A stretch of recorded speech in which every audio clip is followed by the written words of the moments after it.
Alright, season 5. And we got another part 2 thing, or 2-part thing. So I'm gonna watch both parts in a row. So this is the Cutie Map. So that could go in a lot of ways. Like, I don't know, maybe it'll be the origin of their marks. I don't know. Could be interesting. Or it could be horrible and terrible. And maybe I'll just hate it and jump out my window. But I don't know. We'll have to see. I didn't watch anything yesterday though, since I had an extra episode to edit from the 2-part at the end of season 4. So I've had a nice break from this, especially after watching Equestria Girls, which is combined with the shorts. That was like, what was that? That was like 90 minutes of stuff, almost. Probably more actually. There's so much. Oh my gosh. That was a lot to watch in one day. I don't know though. Like with the ending of season 4, that's the peak of this show. So if that's the case, it's like, I don't even know what this could possibly do for me if the rest of the show did nothing. But I don't care. Gonna watch every episode. So here's season 5. Alright, here we go. Into the castle place. Whee! And they're all gonna go to their fancy chairs. Okay, so they're confused why they got all this stuff. So she's supposed to, like, spread friendship. Okay. And all the little marks are shining when they sit down. Now some crazy shit's happening. Or do they just, like, teleport away? Oh, it's like a table. Okay, then. Still got very, very little to say. Oh, got the new house in the intro. I guess that's another nice detail. A lot of shows will just reuse the same intro, so they actually made into some modifications. Like, I can find the tiniest little things to appreciate, but that's about it. And so they got this map of the whole world, I guess. Wait, what? What's happening there? So I guess it's like the marks are telling them where they need to go. So they're all gonna go on this big quest to figure out the meaning of Hoofball. Of course. Alright, they're going to this other place. I don't know. I guess this is much more interesting than the standard episodes, but still not that interesting. You notice there's a little bit more detail in some of the backgrounds now. It's nothing special, but at least it's better than, you know, literally one solid color. What? Okay, I guess this is just Pinky being silly again. Yes, die, please. I don't think she died. I'm very sad that she's still alive. Okay, so this is like a normal place? Yeah, they're all faking their smiles. Okay. Oh, so is this everyone's the same? You gotta be different. You gotta use your individuality. So Pinky is suspicious, but they're all just like, let's go talk to him. I don't know. This is pretty boring though. They're kinda just talking. It's true. Oh wait, that one guy's voice. It kinda sounded like Jeremy from Phineas and Ferb. And so they're going to their like leader or whoever. They said something Glimmer? Starlight Glimmer. That's the name. Okay, I don't know. Alright, they're all fake happy. I don't know. Oh, here's this song. I got nothing. It's just about everyone being the same. And so this episode is just about expressing your individuality with a terrible song. Ugh. You can't have a nightmare if you never dream. It's kind of depressing. Okay, so Fluttershy likes this town, Pinky hates this town. Whee! And Rainbow thinks it's funny. Okay, I don't know. So the village wants the main characters to give up their cutie marks. Okay, there's obviously something sinister going on. Okay, she's a villain, clearly.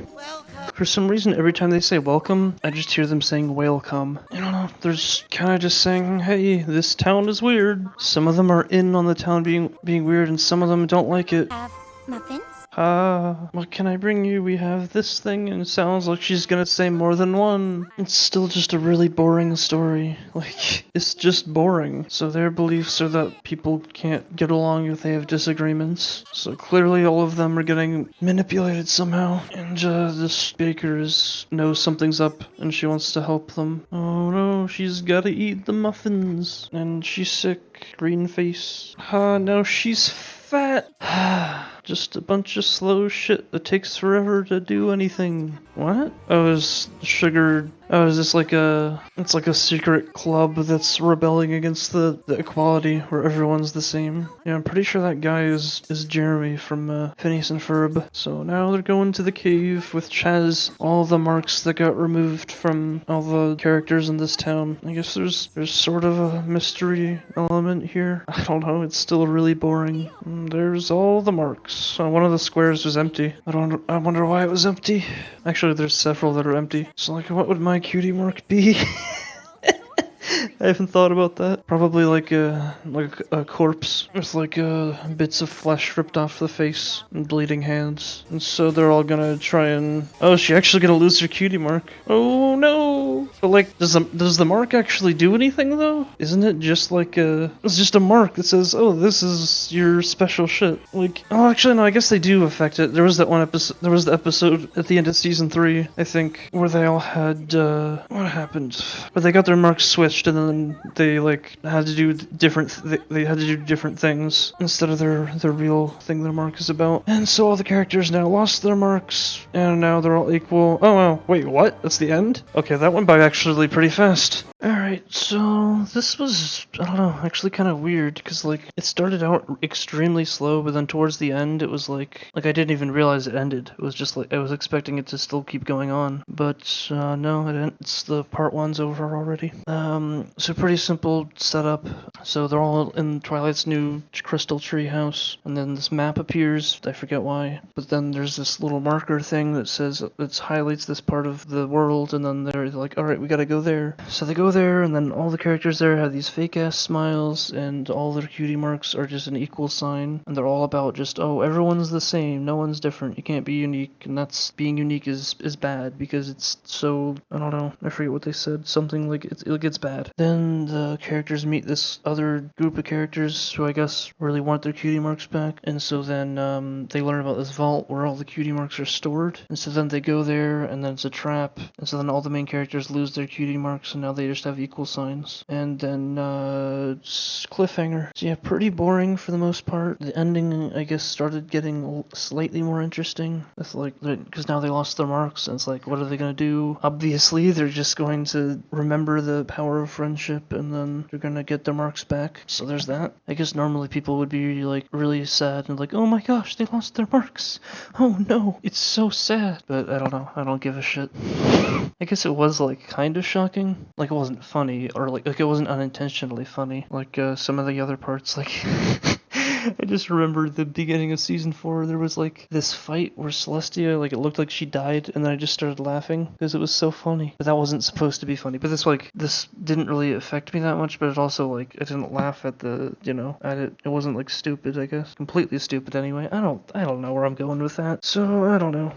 I'll give this 5 out of 10. Wasn't actually that bad, just kind of a boring episode with something interesting happening at the end. Nothing that special though, really. I guess I never even said exactly how I think about these numbers ratings. It's like a 10 would be like, I can't think of even one thing that I don't like about it. So like BoJack Horseman, I would give a 10 out of 10. And then 0 out of 10 would be like, there's not one redeeming quality that I can think of. Like even on this show, but like this show always at least has consistent animation and voice acting. So I always have to give it credit for that, at least. Can't think of anything. Like, if you've ever seen like those rip-off movies that are like, I hate everything, did a bunch of videos on some of these, there's where it's just like this horrible abomination of animation, and it's just this terrible mess of something just as a cash grab to try and trick dumb parents into buying their terrible movie that isn't a movie. Those are the kind of things I would give like a 0 out of 10. And a 5 out of 10 is like just average, like nothing special, nothing bad, or the good outweighs the bad, like evenly. So I don't know. Like for reference, I'd give Steven Universe like a 6.5 out of 10. Gravity Falls like a 9.5. Star like a 7.5. Futurama like a 9. Rick and Morty a 9. Adventure Time like an 8. I don't know. Anyways, time to watch the next part. Wee.